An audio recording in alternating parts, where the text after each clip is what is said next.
굉장히 흥미로운 내용이 등장합니다. 분명히 1장부터 8장까지는 의도적인 족보라고 말씀을 드렸어요. 12지파가 다 나열된 것도 아닙니다. 특별히 거론한, 그리고 하나님께서 관심을 두는, 심지어는 오늘 말씀에 문지기라고, 우리식으로 보면 문지기인데 성전의 문을 지키는 것뿐만 아니라 성전의 기물을 내가고 들여오고 숫자를 세고 문제가 없는지 있는지 늘 확인하는, 어찌 보면 그렇게 큰 일이 아닌데 이 일에 대해서 지금 다른 일들도 많은데 어떤 면에서 보면 성전의 기물이라고 해봤자 다양하지 않거든요. 그 다양하지 않은 일, 그 일을 맡은 자들에 대해서 지금 돌아온, 바벨론에 끌려갔다가 돌아온 자들이 이들이다라고 하면서 소개하는데, 성전의 문지기로 일을 잘했다고 돌아왔다, 하나님의 일을 잘 맡았다고 돌아왔다 라고 하면서 지금 이들의 족보를 쭉 또 이야기하고 있어요. 끝났는가 싶었는데, 족보가 이제 끝났구나 싶었는데 지금 또 다른 족보가 등장을 합니다. 물론 의도된 것이죠. 우리는 그들에 대해서 세세하게 알지 못합니다. 더군다나 갑자기 등장하는 누구의 아내는 누구더라 라고 하는 이런 이름은 우리를 잠시 멈추게 해요. 갑자기 안 나오던 여자의 이름 아내더라 라고 하는 이름까지 등장을 하니 긴장을 하게 됩니다. 도대체 누구길래 이렇게 이름까지 공개를 하면서 그들을 칭찬하는가 라고 하는 의문 말입니다. 그래서 이스라엘의 역사를 우리가 쭉 살펴보면서 어쩌면 무심코 지나갔던 이름들일 수도 있는데, 이스라엘 백성들은 그렇지 않다라는 걸 알게 돼요. 이들에게는 이것이 너무도 중요하다, 살아있는 역사의 증거이기 때문에 이 족보가 그들의 역사를 대변해 준다. 그래서 쭉 이름을 나열하고 있지만 여기서부터 여기까지의 이름은 어느 시대에, 또 여기서부터 여기까지의 이름은 포로로 끌려갔던 사람들, 그리고 여기서부터 여기까지는 다시 돌아온 사람들 뒤섞여 있어요. 하지만 이 섞여져 있는 이름들 실제 사람들이다라는 점을 의도적으로 드러내고 있어요. 지금 8장까지는 족보를 쭉 나열하면서 이 족보들, 현실적인 일이고 실제적인 일들이죠. 이 족보들 사이에서 과연 이들이 하나님의 말씀을 잘 들었는가, 하나님의 말씀대로 순종했는가 라고 하는 질문을 계속 던지면 그들은 예스라고 답을 못합니다. 그럼 뭐가 문제냐, 왜 바벨론으로 끌려갔냐 라고 되물어 질문을 하면 동일하게 대답할 거예요. 결국은 하나님을 하나님으로 믿지 못하여 라고 하는 답을 내리게 된단 말입니다. 그 답을 유도하고 있어요. 그러면 그들이 결국 하나님으로부터 버림받아서 바벨론으로 끌려갔으면 끝나는 겁니다. 하나님의 말씀을 지켰더라면 하나님이 주시는 젖과 꿀이 흐르는 땅에서 잘 살았겠죠. 불편 없이 하나님의 땅도 경계선을 다 그어주셨어요. 그 경계선 안에 어느 지파 하나 굶주리지 않고 잘 살았더라라고 끝났을 거예요. 근데 그렇지 못하잖아요. 이스라엘만이 아니라 모든 인간이 그렇단 말입니다. 욕심이 결국은 이스라엘을 멸망하게 만들었어요. 조금만 배려하고 조금만 도와주려 했다면, 빼앗는 건 고사하고 그랬더라면 하나님이 정말 기뻐하셨을 텐데 그러지 못했어요. 그래서 선지자들을 보내서 그들을 책망하시고 그들의 현실적인 모습들을 돌아보게끔 하셨어요. 근데 결국은 정치인들 또는 종교 지도자들의 타락이 그들의 멸망을 이끌게 됩니다. 더 이상 찾아볼 수 없는, 믿는 자라고 하는 모습을 전혀 기대할 수 없는 그 상황 속에서 하나님의 결단은 심판입니다. 그런데 바벨론이라고 하는 나라는 당시에 가장 강한 나라입니다. 강력한 나라고, 이 강력한 나라에 포로로 끌려갔어요. 많은 사람이 죽었고 많은 사람이 포로로 끌려갔고 또 거기서 시간이 흘렀어요. 70년 후에 돌아온다라고 하는 약속대로 70년을 살게 됩니다. 지금은 70 그러면은 아기 때 끌려갔다가 나이가 들어서 돌아올 수 있겠다라고 생각할지 모르겠어요. 그러나 당시의 70은 한 세대를 훌쩍 넘어가는 세대예요. 간과하면 80이라고 얘기하지만 포로 생활 가운데 70년을 산다? 이건 거의 불가능해 보입니다. 그러면 그쪽으로 끌려간 사람들은 거반 죽고 거기서 태어난 사람들만 혹시라도 돌아올 가능성이 있어요. 근데 문제는 그들이 어떻게 돌아왔냐는 거예요. 포로로 끌려가서 포로 생활하고 있던 이스라엘이 어떻게 거기서 돌아오게 됐느냐 말이에요. 바벨론이 멸망해서 돌아온 것도 아니고 여전히 건재한데 그들이 보내줬어요. 가라고. 너희들 고향으로, 너희들 나라로 가라고 보내줬어요. 성경은 분명하게 말합니다. 그것은 하나님께서 그렇게 하셨다고요. 하나님께서 다시 약속대로 70년 후에 그들을 돌아오게 하셨다고 말씀합니다. 그리고 지금 이 내용을 다시 한번 강조하고 있는 겁니다. 바벨론에서 돌아온 이들이 누구냐? 누가 먼저 도착했느냐라고 하는 것부터 시작해서 그들의 족보를 다시 한번 나열해 주고 있어요. 결국 우리가 역사를 배우는 이유는 그들이나 우리나 똑같은 사람이에요. 물론 시대가 다릅니다.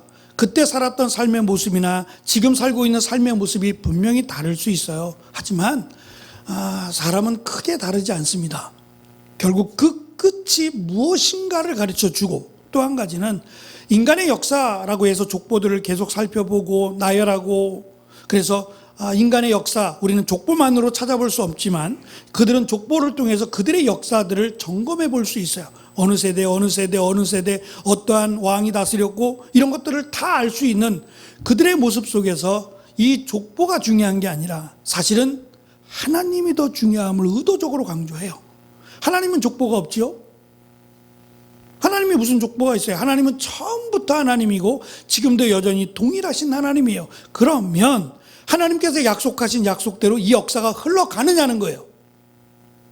오히려 하나님은 자비와 긍휼을 베푸셔서 포로로 끌려가면 끝나야 되는데 그러한 이스라엘 백성들을 돌아오게 하리라 약속까지 해주시고 약속대로 바벨론이 멸망하지 않았음에도 돌아왔다는 거예요. 결국 역사는 하나님의 손에 있습니다. 시간을 막론하고 시대를 막론하고 하나님의 손 안에 있다라고 하는 것을 믿으라고 이 족보를 지금 이야기하고 있어요. 어찌 보면 참 쉽고 어찌 보면 참 어려운 것이 믿음인 것 같아요. 예수님과 함께 3년 동안 예수님을 따라다니고 말 그대로 동고동락하며 살았어요. 근데 정작 봐야 될 건 안 보고 자신이 갖고 있던 기대요. 내가 모든 것을 버리고 주를 따랐나이다 라고 말할 때에는 그 따른 것에 대한 보상이잖아요. 예수님의 능력을 봤어요. 제가 한번 말씀을 드렸나요? 그 허준이라고 하는 드라마에 보면 그 허준을 따르던 허준이 아니라 허준의 스승되는 유이태 뭐라고 불러야 돼요? 유이태 선생님이라고 불러요. 그 유이태 선생님 밑에 있는 먼저 따르는 제자들이 있었는데 나중에 이제 시간이 지나서 원래는 허준이 허드렛 일 하고 들어왔는데 거기서 이제 관심을 갖게 되죠. 그러면서 사람들을 긍휼히 여기고 사람들의 막 고름을 입으로 빨아내고 막 이런 모습 속에서 유지태 그 선생님이 얘는 좀 싸가지가 있구나라는 걸 보게 돼요. 그러면서 이제 관심도 갖고 일거리도 하나씩 맡기면서 먼저 제자된 자들이 위험함을 느껴요. 아무래도 우리는 쫓겨나겠다라는 생각을 해요. 생각을 갖다가 나중에 한 가지 이제 뭐 칼로 위협을 하면서 기억이 나실려나 모르겠어. 칼로 위협하면서 자기에게 한 가지 비법만 가르쳐주면 자기가 돌아가겠다 그래요. 그게 뭐냐면 고약이에요. 고약 만드는 법. 청년들은 고약 모를 텐데.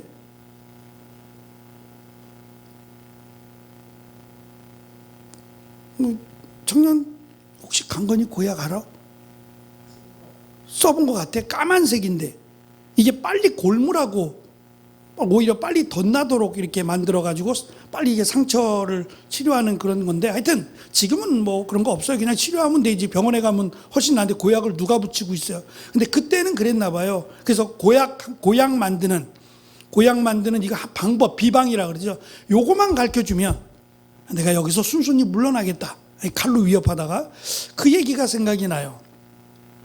뭐라도 얻을 게 없을까? 예수님이 귀신을 쫓아내고 병자를 고치고 막 기적과 능력을 행하시니까 그것을 보고 메시아라고 믿어야 되는 게 당연한 거예요. 근데 예수님께서 하신 말씀, 기적보다 더 많은 것은 사실 말씀이에요. 요한복음에 보면 예수님의 말씀을 기록하려면 다 담지 못한다 그랬어. 얼마나 많은지. 그러니까 예수님은 늘 가르치시고 말씀하셨단 말이죠. 근데 그 말씀은 하나도 없고 그들이 바라는 것은 어떻게 하면 내가 말씀을 잘 깨닫고 어떻게 하면 말씀을 잘 전할까에 대한 관심이 아니라 어떻게 하면 내가 사람들에게 이름을 드러내고 예수님처럼 귀신도 쫓아내고 병자도 고치고 이쪽에만 관심이 많다라는 거예요. 그래서 결국 그들이 예수님으로부터 듣는 책망은 어찌하여 믿음이 없느냐는 거예요. 믿음은 기적에서 나지 않는다는 거죠. 기적을 보고 능력을 보고 믿음은 생기지 않습니다.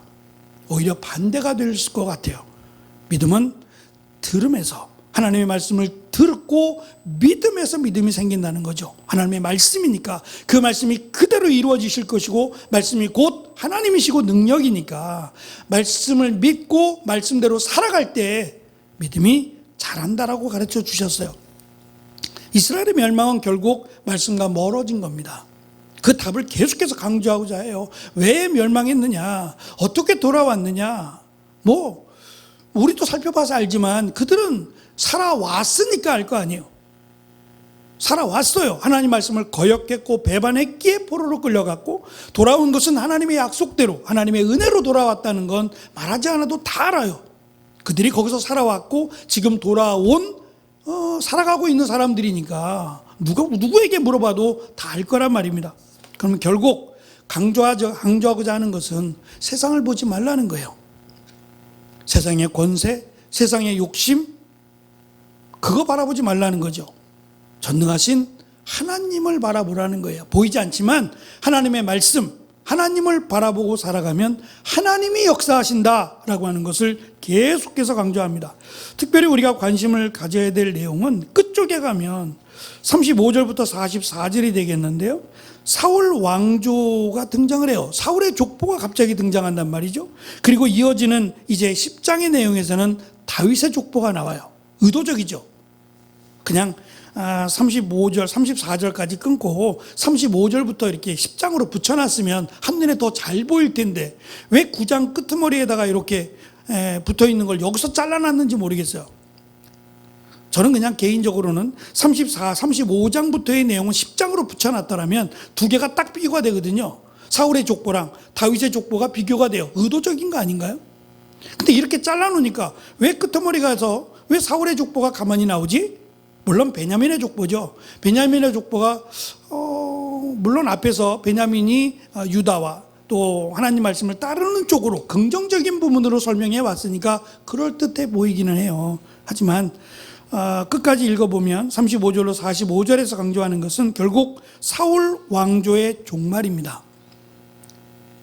사울이라고 하는 이스라엘 백성들이 그토록 원하던 이스라엘의 첫 번째 왕이에요. 의미 있죠. 이스라엘 역사의 첫 번째 왕, 굉장히 의미가 있죠. 그러나 그 첫 번째 왕은 하나님이 세우지 않았어요.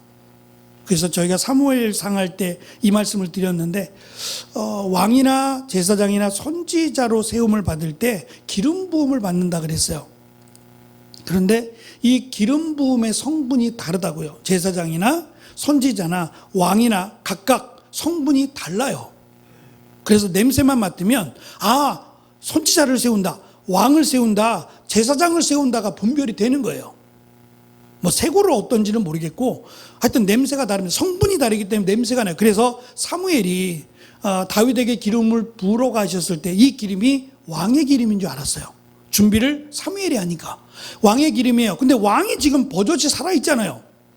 사울이 왕으로 버젓이 살아있는데 하나님이 다윗에게 왕의 기름을 부으라고 하시니 염려가 안 될 수 없죠. 그때 기름을 부을 때 보통 우리가 알고 있는 대로 뿔이죠. 짐승의 뿔에 기름을 부어서 이 뿔병에 기름을 채워서 뿔병에 있는 기름을 대상자에게 붓는 거예요. 뿔병이 좀 크겠죠. 그리고 안에가 비어 있겠죠. 생각보다 뿔이 클 것이고 그 뿔 안에 비어 있어서 그 공간에 그 기름을 담아놨다가 그 기름, 뿔에 담긴 기름으로 기름 부음을 해야 된다는 건데 뿔병이라고 나오지 않아요. 사울은 그냥 병이에요. 뿔병은 다윗에게고요. 이런 차이를 의도적으로 흘립니다. 다르다라고 하는 것을요. 하지만 이스라엘 백성들이 그토록 원하고 그래서 사무엘이 나 때문에 내가 잘못해서 나로 인하여 하나님을 거역한 사울을 이스라엘 백성들이 택했다고 절망할 때에 너를 버린 게 아니라 하나님이 나를 버렸다고까지 말씀하시면서 그냥 인정하라 그랬어요. 이런 기회를 줬으면 잘했으면 되잖아요. 근데 이 왕의 권세라고 하는 처지잖아요. 첫 번째인데 이 왕의 권세를 누리고 사람들이 그냥 막 높여주니까 그 권세로 말미암아 결국은 차라리 왕이 되지 않았더라면 이라고 하는 생각을 갖게 만드는 사울의 죽음을 봤어요. 사울만이 아니죠. 그 집안 자체가 망해버리는 것을 봤어요. 차라리 왕이 되지 않았더라면.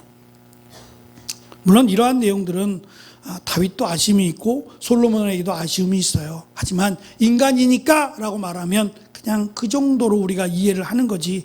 이왕이면 하나님께서 기회를 주셨으니 이 기회를 통해서 하나님 앞에서 조금 더 하나님 말씀을 지키고자 노력했더라면 이라고 하는 아쉬움을 우리에게 던져줍니다. 오늘 말씀해 보면 39절에서 2페이지입니다. 2페이지 중간을 보고 있는데요.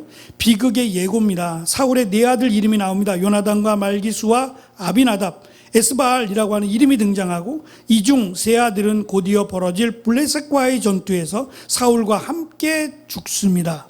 사울 왕조의 종말을 고하게 됩니다. 10장 2절로 넘어가면 바로 그 이야기가 나와요. 그래서 제가 아쉽다는 거예요. 왜 9장을 여기서 끊어놨지? 어차피 10장에서 결말을 이야기할 텐데 라고 하는 아쉬움을 말씀드렸던 겁니다. 그리고 이어지는 사울과 그의 아들들의 죽음은 다윗이 무력으로 왕위를 빼앗은 것이 아니라 하나님께서 사울의 죄로 인해 왕국을 다윗에게 직접 넘겨주셨음을 의미해요. 그러면 한 가지, 사울 왕이 죽는 것은 다윗이 기름 부음을 받고 나서 훨씬 나중 일이에요. 그렇죠? 사울이 도망친 시간, 기름 부음을 받고 도망친 시간들을 사울이 아니라 다윗이 기름 부음을 받고 사울로부터 도망친 시간이 꽤 길단 말입니다. 그럼 좀 아이러니하잖아요. 하나님 왜 이렇게 하셨을까요? 사울이 죽고 전사하고 나서 그 다음에 자연스럽게 다윗에게 기름을 부어서 그 다음 왕위를 이어가게 하면 되는 거 아닙니까? 라고 하는 질문을 하게 돼요.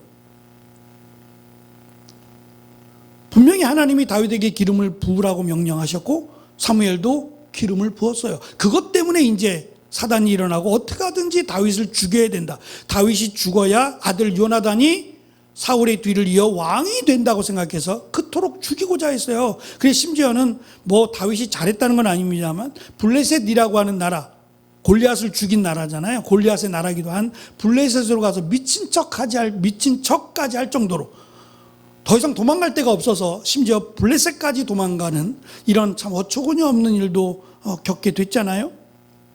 이왕이면은 한 몇 년 뒤에, 한 1년 전에, 사울이 죽기 한 1년 전이라도 기름을 부었더라면 이렇게 다윗이 너무 힘든 이 어린 나이에 힘든 시간을 보내지 않았을 거 아니에요. 네, 저는 그 부분이 이거다라고 딱 부러지게 정확하게 한 가지로 얘기할 수는 없을 것 같아요. 근데 그 중에 한 가지는 다윗을 위해서 말입니다.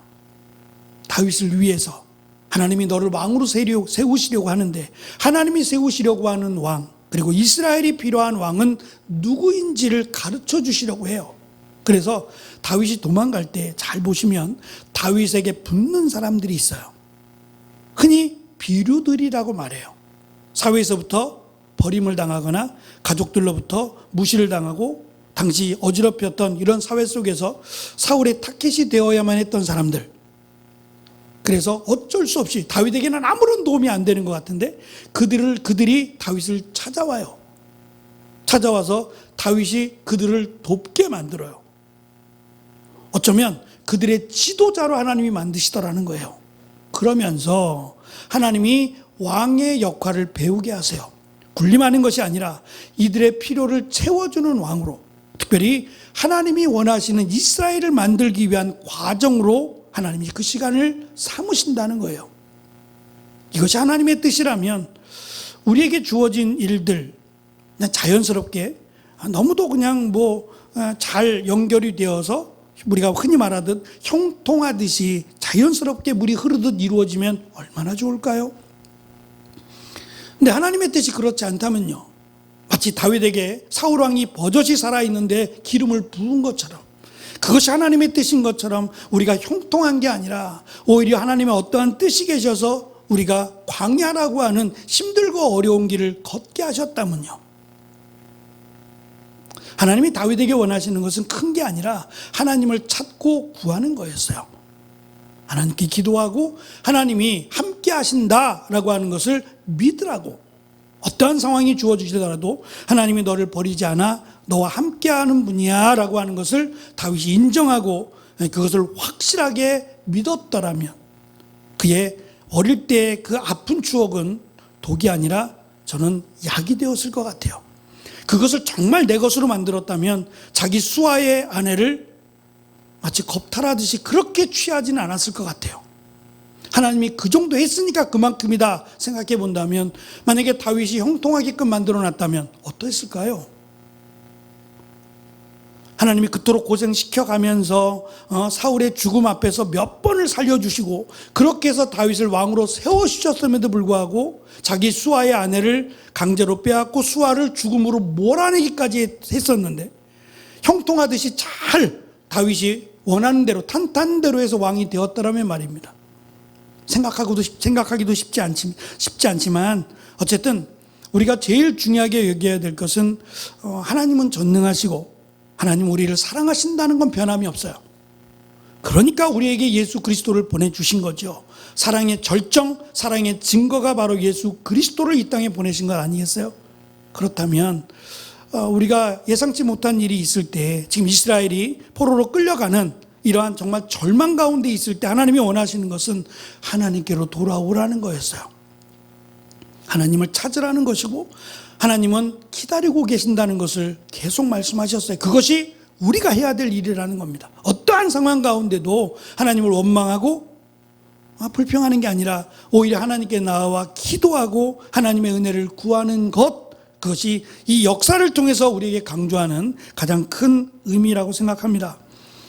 마지막으로 3페이지 보시면 역사의 다리라고 표현을 했는데요, 9장의 족보는 아담부터 시작된 인류의 역사가 사울이라고 하는 실패한 왕, 하나님으로부터 버림받은 불쌍한 왕을 지나 하나님이 예비하신 다윗이라는 통치자로 연결시켜주고 있음을 강조하고 있어요.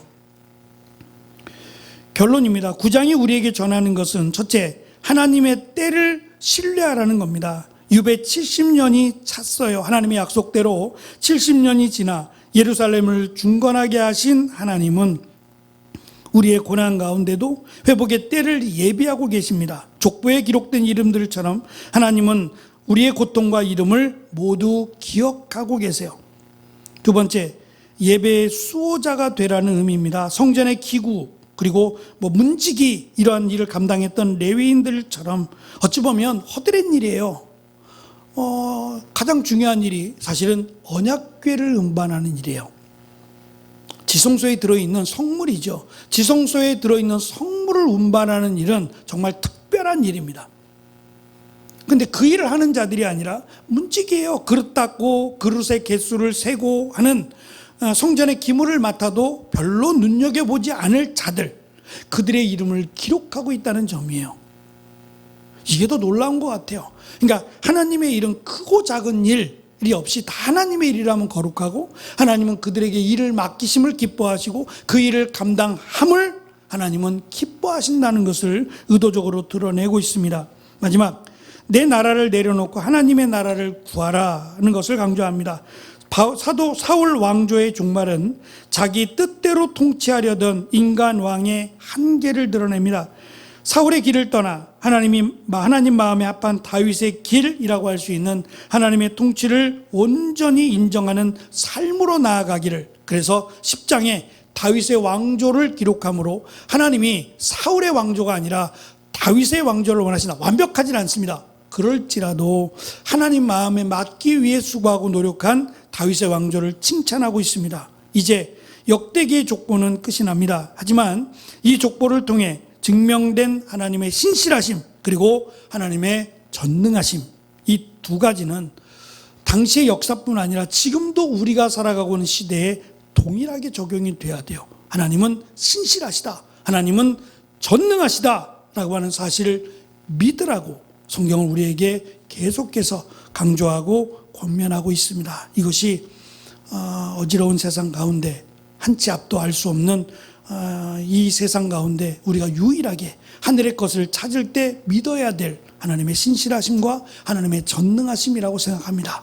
그리할 때에 말도 안 되는 그 바벨론으로부터 이스라엘을 건져내신 하나님의 능력이 이 땅 가운데도 우리 가운데 하나님의 능력을 경험하는 귀한 은혜가 있기를 간절히 축원합니다. 기도하겠습니다.